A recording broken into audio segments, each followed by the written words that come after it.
First, Trump was as bad as Hitler. Then he was worse than Hitler. Now he's worse than Hitler, Mao, and Stalin combined. Trump is as destructive a person in this century as Hitler, Stalin, and Mao were in the last century. He may be responsible for many more million deaths than they were. He needs to be contained, but he needs to be contained by attacking his policies, not his person. Yeah, attack his policies, not his person, says this jackass after saying Trump's deadlier than 3 of the biggest mass murderers in history. But why stop there? Why not add Genghis Khan, the Black Plague, ISIS, diphtheria, lawn darts, crib death, cigarettes, climate change, Maroon 5, and the asteroid that wiped out the dinosaurs? Hell, just go for it. Trump is responsible for more death than death itself. Now, after some outcry, CNN Bride Stelter admitted he should have hit back, blaming his meekness on tech issues, which I believe if his network hadn't spent 3 years priming their guests for this kind of hysteria. The President of the United States is racist. All the people who voted for Donald Trump are racist. Yes. He is a racist pig. Reclaiming our heritage. That sounds a lot like a certain leader that killed members of my family and about 6 million other Jews in the 1940s. Brother Trump is at this moment becoming the American version of a Hitler and a Mussolini. And just last week, CNN accused Trump of not aging, a supernatural augmentation directly related to his inhuman callousness.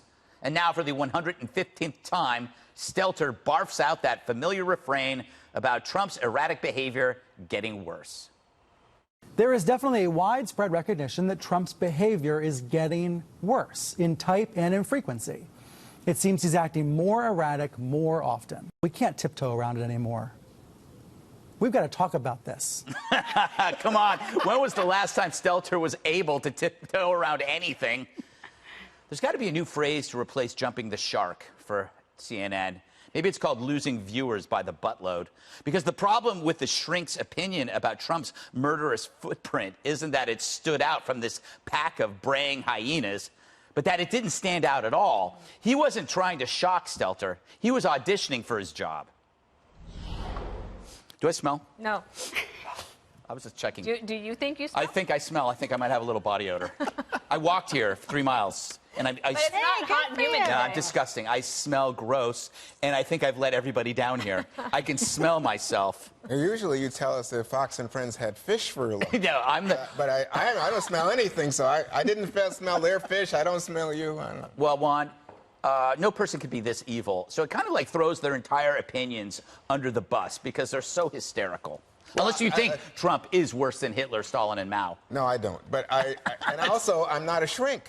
We have a doctor on the set, so maybe she's a shrink. I'm not a shrink. Yeah. So I don't have any opinion on this. But I do think that in terms of what we do, which is political commentary, that, yeah, his policies and his words, they can be hurtful, they can be damaging, and I'll say so. I mean, when he says stuff about Jews being disloyal, I think, that's pretty weird. When he says, like, over the weekend, Obama lost Crimea. I think, what? What are you talking about? Well, he did, Juan. Come on. Oh, yeah. Or you know what he said this weekend, too? He said Melania got to know Kim Jong-un very well, and they got along great. And then the staff comes out and says, no, they never met, actually. And you think, why'd the president say that? So things like that, make you think, well, his policies, his words, his actions, they're worth. But we've known, Pete, 3 years. Trump makes these fibs to help create a directional truth, like things are getting better, Melania, whatever this, whatever that. But we all go that. We get it. That's not being Hitler. No. I will say that we're going to get to Joe Biden and not knowing what you're talking about, I believe, in the next segment. So it's a little rich to lead with Trump on that. I'd say the more they hate him, the less they understand him. They can't unpack the way he talks, why he talks that way, that he's part comedian, part news critic, unfazed by the norms, larger-than-life personality and president, who is the things that normal people react to, he doesn't react to, he doubles down on, and then challenges them on it, and he's willing to think outside the box on a number of issues. I mean, but to the point about death and number of people killed, Okay, this guy did crush ISIS. Also, you want to talk about saving lives? No one's hoping that anyone passes away, but if there were to be one more Supreme Court justice, he might just nominate the next justice that will overturn Roe v. Wade, and then we might actually save millions of unborn lives. Wow, which would be a welcome development in this country. So you might save more lives than any president ever has. That'd be a welcome development if you want a civil war in this country. All right, let me bring Dana in. You were gone for quite a while. It wasn't even that long, but I'm glad that you It seemed like forever. Yeah, I'm sure. One of the things that we talk about is why do these young people think that socialism isn't a problem? Well, partly if you start talking about history in a way that doesn't actually accurately describe what happened in history, you will water down people's knowledge of it, and then pretty soon they just think that like Hitler was some guy and Stalin, like they're just like these guys from history.